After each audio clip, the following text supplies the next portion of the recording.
Good afternoon. My name is Susan Karmanian, and I'm the Dean of the College of Law at the Hamad bin Khalifa University here in the Qatar Foundation. It's an honor to chair this on marriage and conflict zone and to be part of the Doha International Family Institute conference issues.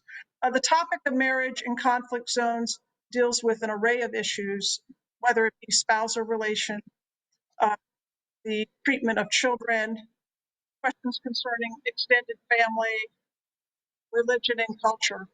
All of these topics will be addressed today in what will be a conversation of a panel of very distinguished panelists. I'm delighted to welcome our panelists here today. First, thank you very much for taking time out of your incredibly busy schedules to be with us. And as I indicated earlier to them, I cannot do justice given the limited time to properly introduce them. But we are honored to have with us today Her Excellency Sheikh Hassa bin Khalifa Al Thani. Your Excellency is the Special Envoy of the Arab League Secretary General for Humanitarian Affairs. Thank you so much, Your Excellency, for being with us today. We also have Professor Yafa Shanek, who is a lecturer in Islamic Studies at the University of Birmingham in the United Kingdom. Thank you so much, Professor Shanek, for being with us. We also have Najat El Abdullah, who is the Director of the Family Affairs Department at the Ministry of Administration, Development, Labor, and Social Affairs here in Qatar. Thank you so much, Ms. El Abdullah, for being with us today. And also Hanan Ashik. Hanan is founder of Goodwill Caravan in the United Kingdom. Thank you so much, Ms. Ashik, for being with us here this afternoon as well. As I indicated, this will be a question and answer session, and we have a number of questions for the distinguished panelists. And my first question is for Her Excellency Sheikh Hassa bin Khalifa Al Thani. Your Excellency Sheikh Hassa, describe how conflict and wars impact the institution of marriage. And thank you so much.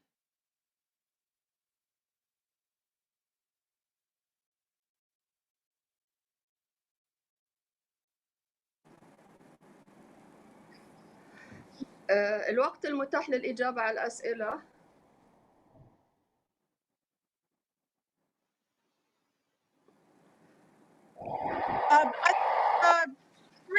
Okay.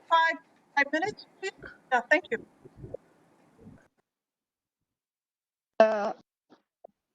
أولاً سأتحدث بالعربية.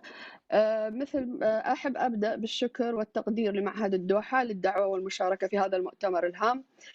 السؤال الذي تفضلت به هو السؤال حقيقة صعب، وفي نفس الوقت من المهم الاهتمام به والإجابة عليه بكل الوسائل إن أمكن. الصراعات التي تحدث، الحروب، النزاعات المسلحة في أماكن كثيرة، وأصبحت في عالمنا العربي نتائجها واضحة وكبيرة، في اليمن، في العراق، نازحين كثيرين ولاجئين في كل مكان. ليبيا أصبحت للأسف يعني منسية، لا نطرحها كثيرا في هذه الظروف. ولكن بالتركيز على موضوع الزواج، ومن خلال مشاهداتي الحية التي رأيتها في المخيمات حقيقة وفي المجتمع المحلي، رأيت فتيات صغيرات في الأغلب متزوجات، ورأيت فتيات صغيرات متعرضات للعنف، رأيت أطفال أو طفلات لديهن أطفال. كل تلك دلت على أشياء كثيرة. صحيح هناك بعض أو الكثير من اللاجئين الذين لجأوا إلى الدول المستضيفة حملوا معهم ثقافاتهم وعاداتهم وتقاليدهم، لأنهم يتزوجون في تلك المناطق وهم في سن صغير. ولكن للأسف ما عرفت من أحد اللاجئين في أحد المخيمات وهو شاب صغير بأن حالات كثيرة للأسف لم نقابلها حتى الآن تزوجوا وتزوجن في عمر 16 سنة وأقل. فتيات في سن 15 سنة مطلقات ولديهن أولاد. من العائلات الكبيرة أو إن صح التعبير الذين لديهن في سن أكبر، للأسف التأثير يأتي على الآباء أو العائل، بحيث أن تلك الظروف تضغط عليه بشكل كبير، فيرى أن فالأب يؤثر عليه لدرجة إسقاط ذلك الغضب وما يحمله بداخله تجاه ما يحدث، وما اضطرهم للجوء إلى تلك المناطق، يظهر في شكل عنف على أفراد الأسرة كالزوجة وكالأبناء. وأحيانا قد يترك الأب تلك الأسرة أو العائل الذي هو الأخ أو الزوج ويتخلى عنها تماما. تلك من الآثار الكثيرة المؤثرة. باختصار، تحدث فوضى، ينعدم التفاهم أو يقل التفاهم، يقل الالتزام ما بين الزوجين، تبرد العاطفة، السيطرة على ذلك البناء الاجتماعي الزوجي أيضا ينخفض، الاستقرار يقل. كل تلك أشكال أو مظاهر نستطيع أن نلمحها في تلك الظروف أو نتائج تلك الظروف. يعني ما رأيته كله كان مشاهدات حية حقيقة. ويمكن هذا المؤتمر أحب أقول لكم أو الجلسة خلتني أفكر جديا. أنا لدي خطة للدراسة، ولكن الآن أرى أن لابد أن أبدأ بالتقرير الأول في هذه الدراسة عن هذا الموضوع. باختصار، هناك زواج مبكر وكذلك زواج متعدد. رغم كل تلك الظروف يكون هناك زواج متعدد، ورغم الضعف التأثير الاقتصادي، وتلك أحد النتائج أيضا الذي تنعكس على الأسرة، لأن لا يكون هناك أي عائد غير العائد الذي توفره المفوضية للاجئين. وأحيانا بعض المشاريع التي تأتي بها المنظمات والجهات المانحة كدول أو جهات مانحة، ومع ذلك الوضع الاقتصادي ضعيف جدا، ومع ذلك فإن الزوج يلجأ للتعدد. وتلك مظاهر موجودة في المجتمع، يعني كثقافة. إن حاولنا أن ندرسها أو نفكر فيها أو نحللها، سنجد هناك عوامل مرتبطة بالثقافة، مرتبطة بالدين، مرتبطة بظروف الانتقال من مجتمع إلى آخر، مرتبطة طبعا بالإطار العام للجوء. فهذه اللي أستطيع أني أقوله وبسرعة حقيقة من الأمور التي لاحظتها أو رأيتها كتأثير على اللاجئين أو على المتضررين إنسانيا إن صح التعبير، وحتى النازحين على فكرة، لأني أنا زرت نازحين في العراق.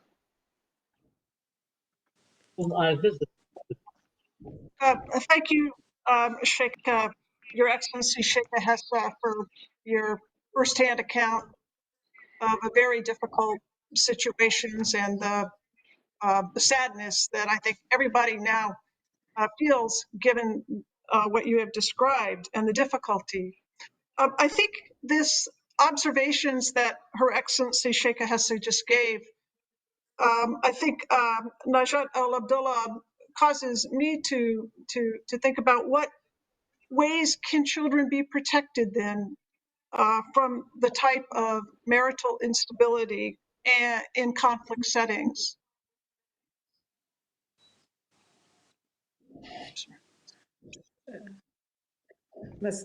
مساء الخير. طبعا بداية أشكر معهد الدوحة الدولي للأسرة على استضافتهم لنا. طبعا مثل ما قلتي حضرتك، كيف يمكن حماية الأطفال ومصالحهم في هذه الظروف. طبعا أولا لازم نسأل سؤال: ما هي احتياجات الأطفال الخاصة، خصوصا اللي يعانون من الحرب والنزاعات وغيره؟ لو نظرنا إلى الأعمار، يعني ممكن نقيس بالأعمار الاحتياجات منذ الحمل للولادة لين سن الطفولة إلى سن 18. فطبعا بداية احتياجات المواليد تختلف، فكلها كل الاحتياجات أتوقع أن هي طبعا ناقصة من حنان الأم. لو فكرنا من حنان الأم إلى التغذية الصحيحة، إلى التعليم، إلى غيره، فكل هذه الاحتياجات طبعا إذا لم تكن معدومة فلنقل أن جزء منها موجود. ومثل ما قالت الشيخة حصة، هي بدعم من المنظمات والجمعيات الخيرية وغيرها. فإحنا نقول أن هي تحتاج إلى سياسات وبرامج سياسات طبعا سياسات دول، سياسات من خلال المنظمات، سياسات وبرامج لحماية الأسر في وقت السلم وفي وقت الحرب، حتى نستطيع أن فعلا أن احنا نحمي الأطفال ومصالحهم في جميع الظروف.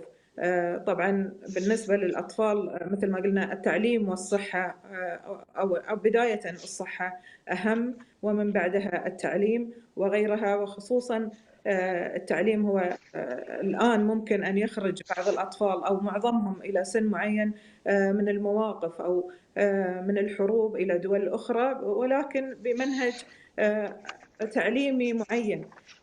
فأنا أتصور الاحتياجات بالنسبة للأطفال تبدأ من الأمان والاستقرار، وفي النهاية إلى إحساسهم بحماية الأسرة وبأمان الأسرة واستقرارها اقتصاديا واجتماعيا وأصلا وحتى نفسيا. أتصور أن هناك يحتاجون إلى علاجات كثيرة، علاجات ما بعد الصدمة، علاجات نفسية من الاكتئاب وغيره. طبعا هناك حاجات كثيرة تلتزم أو تلتزم بها الدول، بالإضافة إلى المنظمات إلى حماية الأطفال. وشكرا.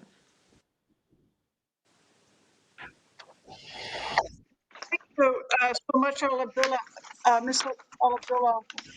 The observations you made about the need for policy changes, I think, are very important. And Professor Shunik,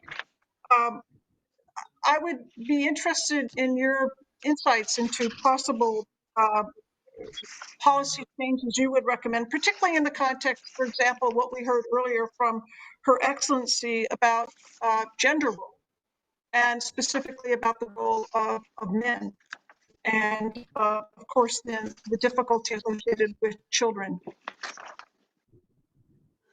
Yes, thank you very much. I would like actually to start where Her Excellency ended. Yes, war, conflict, and displacement, forced displacement, has an enormous impact on marital life, on gender relations. Particularly because as part of my research, for example, among Iraqi and Syrian refugees in Jordan, but also in Germany and the UK, has shown that a lot of humanitarian organizations, they put enormous support for women. So they try to support women in finding jobs, paid jobs, and taking care of their families and empowering, empower them. Which is great on one side, but at the same time, the problem is that focusing on one part of the family and ignoring the other part, which in this case are men, leave men disappointed, frustrated, and as Her Excellency pointed out, this violence towards female family members. So the problem that I see is that humanitarian organizations, they play a huge role in obviously supporting refugees and allowing and giving opportunities to displaced families. But what my research has shown, at least, was that the focus has been too much on women and ignoring men, because I've seen, for example, organizations in Germany particularly having a particular understanding of what Islam is and their vision of what a patriarchal Muslim man would be, and therefore have focused on the support of women. But my argument is that we cannot support one part of the family and ignoring the other part, particularly because these families come from patriarchal societies. Men do see traditionally their role as the main care giver to the family and the main breadwinner of the family. Where after displacement, if that role disappears, that man will be left frustrated, and this frustration can lead to further violence towards their female family members. Thank you so much for that observation about the need to focus on women. And I think it plays into the question that I have for Hanan Ashik. And that is we just have an example of a stigma. What are the common stigmas about marital relationships in humanitarian and conflict settings? Beyond, I think, the one that we just heard in terms of addressing problems, focusing on women would be sufficient to be an effective cure. Thank you for that. And I would first like to thank the Aditya Conference for having me here as a guest today and meeting all these colleagues that work in the same field.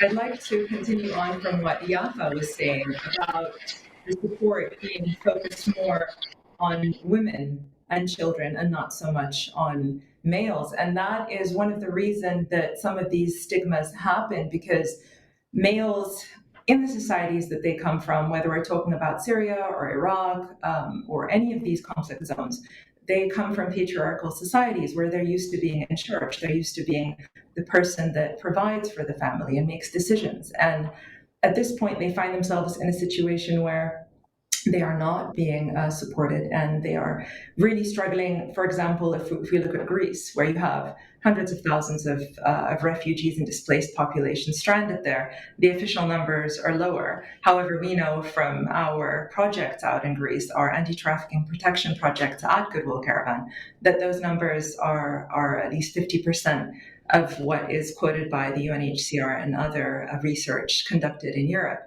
And with regards to stigma, the males find themselves being pushed to, for example, trafficking, colluding or working with traffickers, thinking that that is one of the only ways that they can have an income, or joining a gang, being involved in crime, marrying off early child marriage, marrying off their daughters early to feel that they can protect them. If they can't protect them economically, then they can marry them off early. And we've seen some children in camps, and research from the UNHCR has shown that children as young as 11, girls as young as 11, have been married off.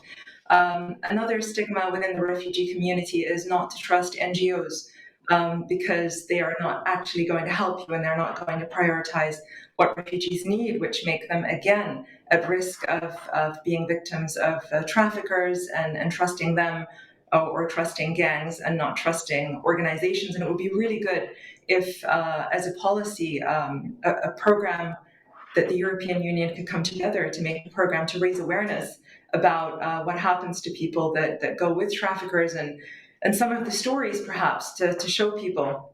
Another huge stigma is mental health, seeking mental health support, especially for males in the refugee community and displaced populations. PTSD, for example, a study conducted by the UNHCR in 2020, PTSD has gone up by 66%. And 1 in every 4 refugees in Greece, at least, has been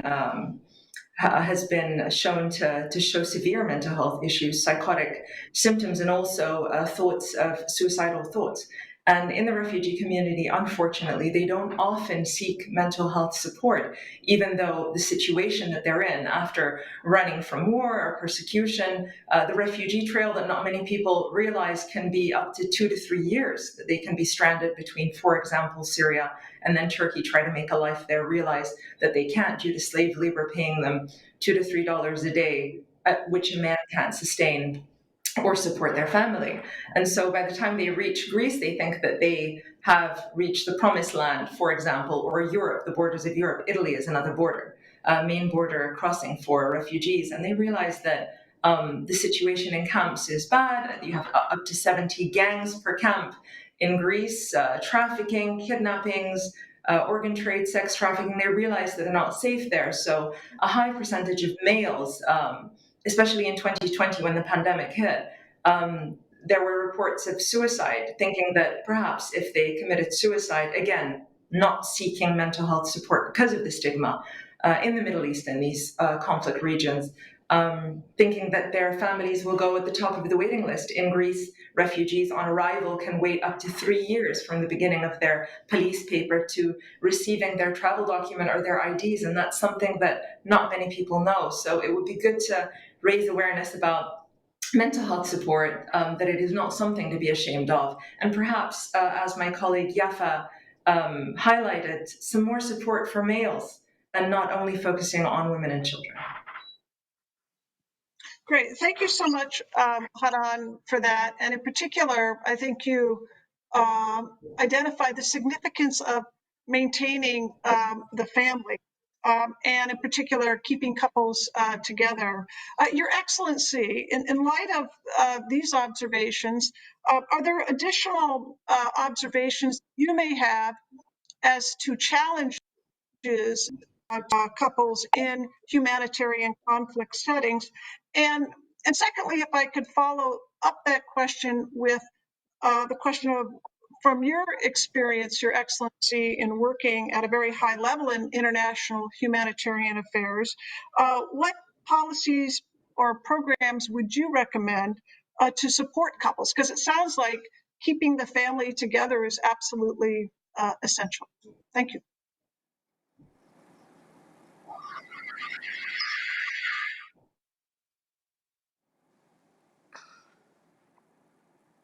تسمعوني؟ اوكي. Yes. طبعا ما تم تقديمه من قبل حنان مؤخرا بخصوص أو يافا يمكن بالنسبة للأدوار وتغير الأدوار، هذا أحب أأكده 100%، لأن رأيته في المخيمات حسب المشاهدات الحية. عندما يعني خلال فترة اللجوء للأسف تتحول الأسرة من أسرة كاملة أب وأم وأخوة إلى أسرة فقط فيها الجدة والطفل. للأسف بعد سنوات من اللجوء قد يحدث ذلك، أو قد تفر تلك الأسرة دون أن تعلم في ذلك الوقت الذي فرت فيه أين بقية أفراد أسرتها، وذلك شيء محزن ومؤلم جدا. الأدوار مثل ما تكلمنا من شوية وأكدوها حنان ويافا، أيضا مسألة أنه يتغير دور الرجل، بمعنى أنه هو الذي يتحول إلى صح التعبير إلى سلبي أو غير قادر على تقديم أي نوع من الدعم للأسرة، يتحول إلى متلقي فقط، ويتم الاعتماد فيه على الزوجة، خاصة في ضوء عمل بعض المنظمات أو البرامج أو المشاريع التي حقيقة تركز على تنمية المرأة من خلال برامجها ومشاريعها، وتنسى أن الرجل أيضا في حاجة إلى تلك البرامج أو أفراد الأسرة جميعا. يعني ولذلك أرجع إلى مسألة العنف، أن هي تتأكد أكثر لما يحصل التغير الجندري في الدور. في بالنسبة للحماية، تكلمت يمكن نجاة عن موضوع الحماية.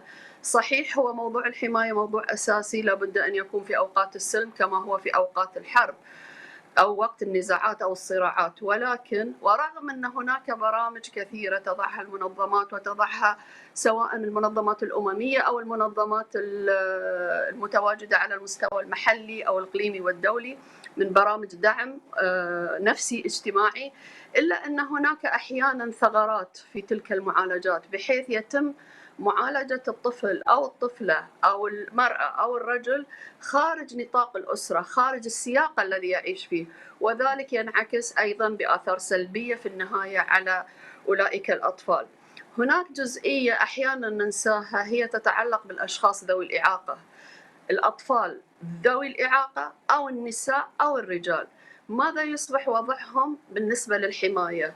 أحيانا لا توضع حيثيات أو ما يمكن أن تفاصيل تتناسب مع نوع الإعاقة، بحيث أن احنا نلبي احتياجات هذه المرأة أو هذا الرجل أو ذلك الطفل أو الطفلة. فجانب الحماية هذا موضوع كبير، فيه جوانب كثيرة تتعلق بكل أفراد الأسرة وتنعكس عليهم في أوقات مثل تلك الأوقات، النزاعات أو الحروب. مثلا من التعرض عدم الأمن أو الإحساس بعدم الأمان، في أحد المخيمات حدث التالي. لاحظت الأمهات أو كم أم يعني لاحظوا على بنتين أو 3 من بناتهم انهم امتنعوا عن الخروج للحمامات على اساس يقضون حاجتهم. ولما اكتشفوا السبب اكتشفوا انه لان الحمامات موجوده للنساء موجوده الى جانب حمامات الرجال. ذلك يبين أيضاً الأمور التي لابد أن نراعيها، أولاً بحيث أنها تتفق مع الإطار الثقافي الذي جاءوا منه، وأيضاً الحماية التي لابد أن نرفع مستواها بعض الشيء، لأن الانسكيورتي أو عدم الأمان في تلك المرحلة يكون عالي جداً لديهم. في كارثة بيروت أستطيع أن أضرب مثال، لأن المثال هذا له علاقة بالتضرر الإنساني. الأطفال أو الأسر وجدت نفسها من غير بيوت، من غير ملابس، من غير أي شيء. لذلك هذه واحدة من الأمور التي تتطلب العمل على برامج حماية استباقية، حماية تأمينية سواء للأطفال أو للكبار. أعتقد هذه كلها يعني حاولت أن أنا في أمور كثيرة، بس حقيقة ما أدري الوقت لأي درجة ممكن يعطينا. بالنسبة لاقتراح السياسات أو البرامج، أرى أن إذا إحنا راح نقترح برنامج أو سياسة لابد أن يكون هذا البرنامج في الإطار المتكامل من خلال العمل مع هؤلاء المتضررين إنسانياً الذين تنعكس عليهم أسباب أو نتائج النزاعات والصراعات والحروب، بحيث لا ينفصل أبداً عن ما نقدمه خلال الإغاثة من ملبس، من مسكن، من مأكل، وكذلك خلال البرامج التنموية، التعليم والبرامج الصحية طويلة المدى والعمل وغيره. يعني لابد أن يكون ذلك ضمن السياق المتكامل. كذلك الدول المستضيفة عندما تتعامل مع أولئك المتضررين إنسانياً كلاجئين أو حتى يفترض النازحين، لابد أن يكون هناك جزء من البرامج الموجودة أصلاً، يعني يفترض أنها كروس كاتينج، يعني موجودة في كل الملفات والسياسات العامة، وكذلك لابد أن يكون فيها تخصيص بالتركيز عليهم بحيث يتخطون تلك المراحل بشكل جيد. أيضاً لابد يكون هناك جزء أو برنامج عن التوعية والتعليم في كل المراحل. التوعية بما يمكن أن يحدث، خاصة الآن نحن الآن في 2021 وبعد كل ما حدث أعتقد هناك دروس كثيرة، ممارسات كثيرة لابد أن نبني عليها ونضعها على أساس يتم التعامل معها حتى بخطوات وأفكار استباقية من أجل أولئك المتضررين إنسانياً. إذا كان في وقت بعدين ممكن أزيد. شكراً. أنا مش سامعة. Thank you, Your Excellency, Sheikh Hessa, for setting out the integrative approach model, I think, which is something that that we could all build on for purposes of thinking of solutions and the like. Ms. Al-Abdullah, as a separate question, but highly relevant to issues of conflict, is what has been the impact of the blockade on marital formation and stability in your judgment? طبعا احنا كعرب او خل نتكلم عن المناطق اللي بها نزاعات وصراعات. اتوقع ان السياسات لازم تكون كامله، يعني سياسه تبدا باسره كامله. احيانا تكون الاسر اصلا ممتده، فيها كبار سن، فيها الاشخاص ذوي الاعاقه، الاطفال وغيرها. فاحنا فعلا محتاجين الى خطط وبرامج يعني بحجم التداعيات الأخيرة أيضاً، حتى بالنسبة للجائحة وما تسببت فيه للدول وما تسببت حتى خصوصاً للاجئين وغيرهم. فإحنا فعلاً محتاجين إلى سياسات وبرامج مثل ما قالت الشيخة حصة، فعلاً تقدر تغطي كل الظروف القاسية اللي مروا بها من انهيارات البيئة المحيطة، غياب الأمن، الاستقرار الاقتصادي والاجتماعي، حتى غياب الألفة والمودة بين الأسرة. فإحنا فعلا طبعا كل التحديات في الأخير نحتاج إلى أن إحنا نرجع بأسرة نحاول أن نبني تماسكها من البداية، من الزوج والزوجة إلى الأب والأم والأطفال وغيرهم، وخاصة أن إحنا في مرحلة أصبحوا الشباب هم الوقود البشرية للنزاعات، فتختلف من منطقة إلى منطقة. فأنا أتوقع أن إحنا فعلا يعني جامعة الدول العربية على يعني مسار العمل نجد الكثير من البرامج والكثير من الممارسات والكثير من المقترحات والكثير من الخطط فعلا اللي هي محتاجة الآن إعادة تفكير من أول ومن البدايات، على أساس أن إحنا فعلا نحافظ على الأسرة ونحافظ على الزواج في نطاق واحد. أتصور أن إحنا فعلا محتاجين إعادة نظر في بعض الأمور. شكرا.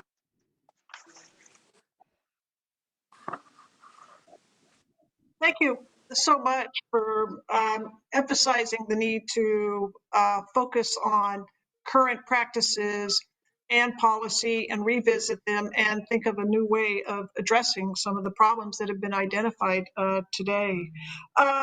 Yatha, if I could just then follow up on something that Her Excellency mentioned at the beginning, and that has come out through the remarks of a number of the speakers. That is the way religion and culture affect marriage during times of humanitarian crisis. Yes, I mean, what I would like also to link our attention to is that the majority of refugees live outside of refugee camps. So, for example, if we take Jordan, 8% of Syrian refugees live in camps, in refugee camps. The rest, they live outside of it, which means that they are not under the surveillance of and the protection of UNHCR or government or other national or international organizations. Which means again that these families they are living anywhere and in the country without the support that other families in the camp, for example, are offered, which is a problem because on the one side the problem lies in the lack of control and the lack of surveillance and the lack of knowing what's really happening, and particularly, as I would like actually to again link to what Her Excellency said in regards to early marriage and multiple marriages. What we also need is an awareness on religious understandings, religious concepts, like for example, guardianship. The issue of guardianship is very, very important. Qawama is very, very important because again, the lack of providing for the family and the psychological impact on men particularly are linked to the understanding, or to the religious understanding of men having the even religious duty to provide for their families, and men's general understanding of guardianship, particularly financial guardianship towards their female members. The lack of their ability to provide that financial aid leads to the feeling of guilt, also the religious guilt. And this is then expressed through sometimes violence towards female members, but sometimes over the, as Her Excellency said, the exaggeration of marriage, the whole concept of marriage and divorce. Marriage and divorce, we see a lot of that among refugee families who are marrying and divorcing several times, particularly young women. I have met 16-year-old girls who have been divorced 3 times already. And if we talk about awareness, we need to talk about also religious awareness and also supporting those refugees who live outside of refugee camps. Thank you so much. Your Excellency, I thought I saw your hand go up. I don't know if you wanted to make an intervention in response to what Yafa just said.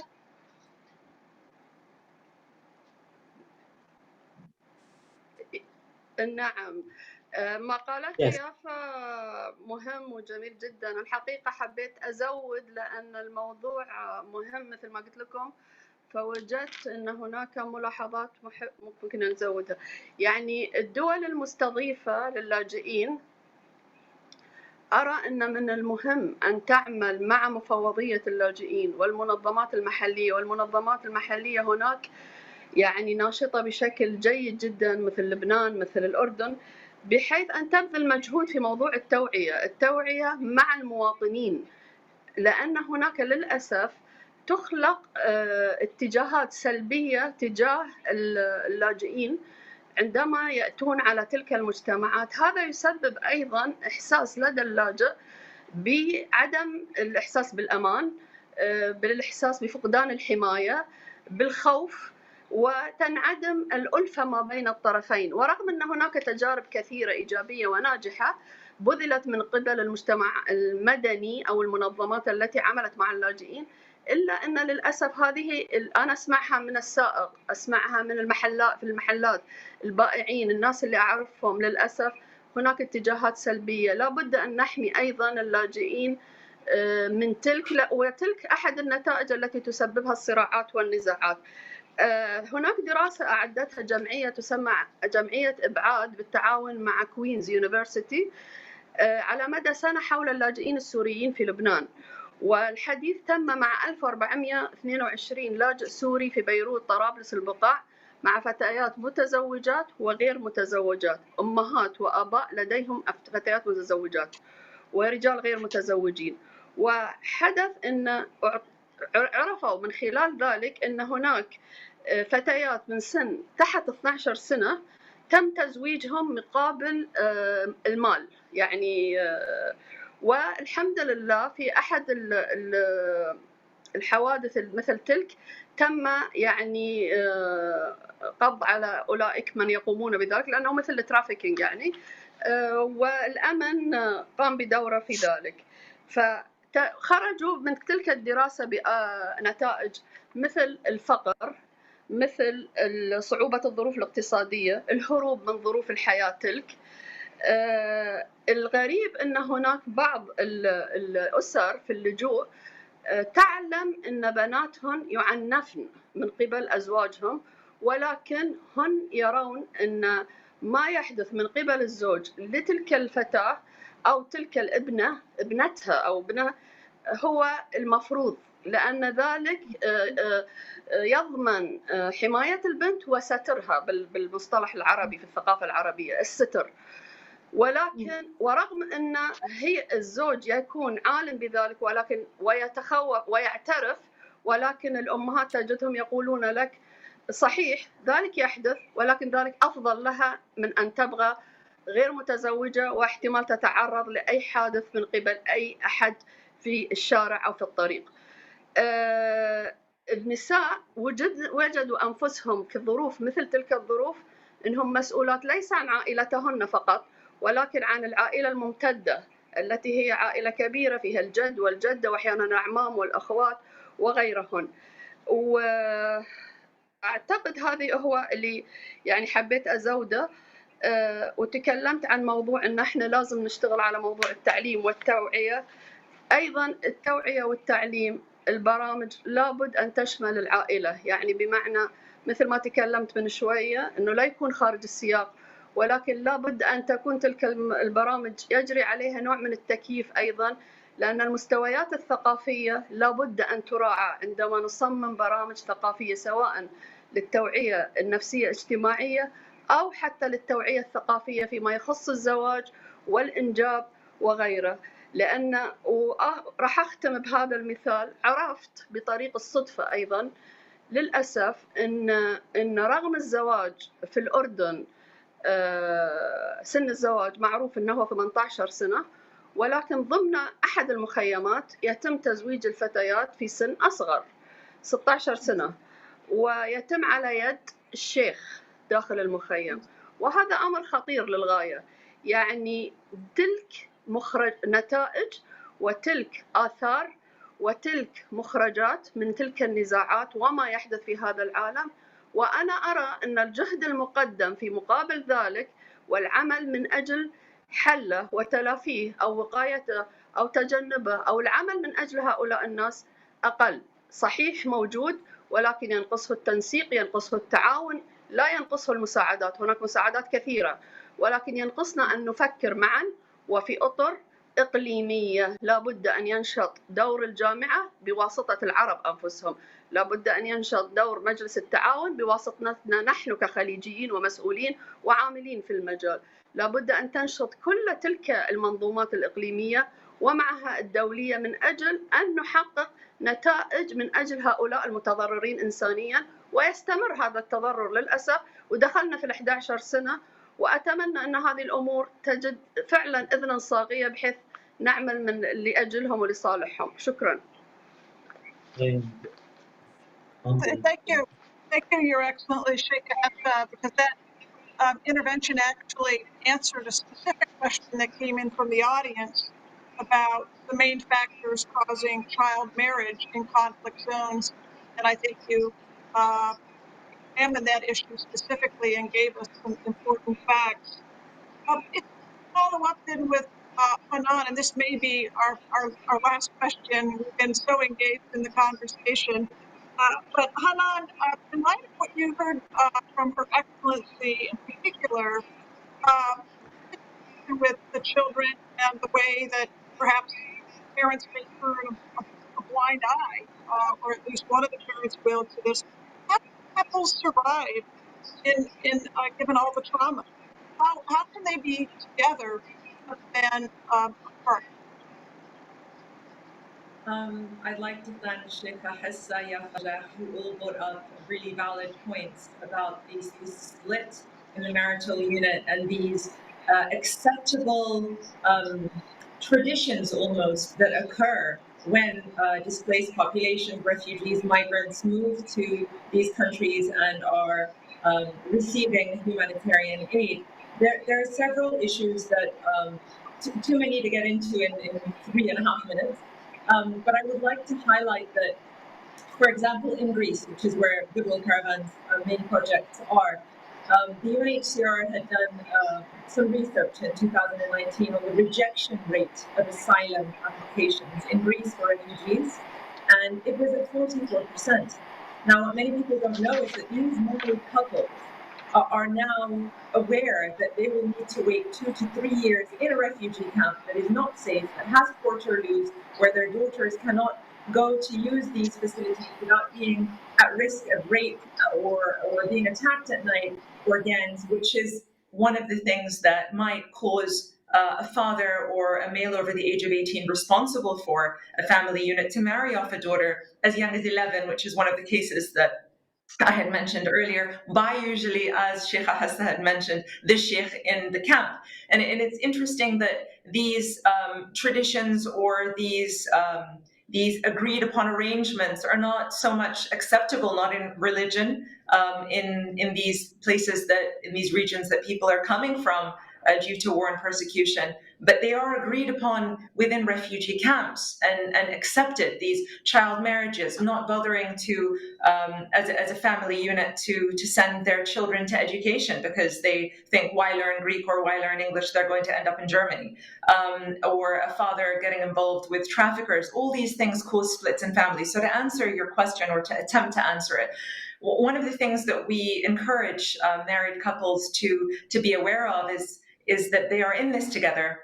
that being involved with traffickers or marrying off their daughters early or not educating their daughters or being violent, accepting domestic violence towards their daughters, often married early to these other males under the guise of protection, is not acceptable. And awareness is the key. I think all my colleagues here have mentioned raising awareness. And if the European Union could make a program where it reduces this duplication of emergency response by all NGOs. This initial food pack, medical emergency response. How can we help them now? It's a plaster. It is not a long-term solution. And if, as Sheikha Hessa and my other colleagues had mentioned, if there can be a program, perhaps from the Middle East or from the European Union, that allocates, that delegates support for refugees to raise awareness that married couples need to be stronger. It is not negative for them to be together and stronger, and understanding that early child marriage or lack of education is not something that will help them on the long run. Raising awareness, to answer your question, and people working together to reduce duplication of aid by NGOs for emergency response. Thank you, Hanan, for focusing on the need for awareness. It plays into the integrative approach that Her Excellency mentioned earlier as well, and the need for local engagement. On behalf of DFE and the Qatar Foundation, it's a great honor to have moderated this session. I would like to thank Your Excellency Sheikha Hessa bint Khalifa Al Thani, Najat Al Abdallah, Yafa Shanek, and Hanan Asheg. And I wish everybody an enjoyable rest of the day. So thank you very much. Thank you.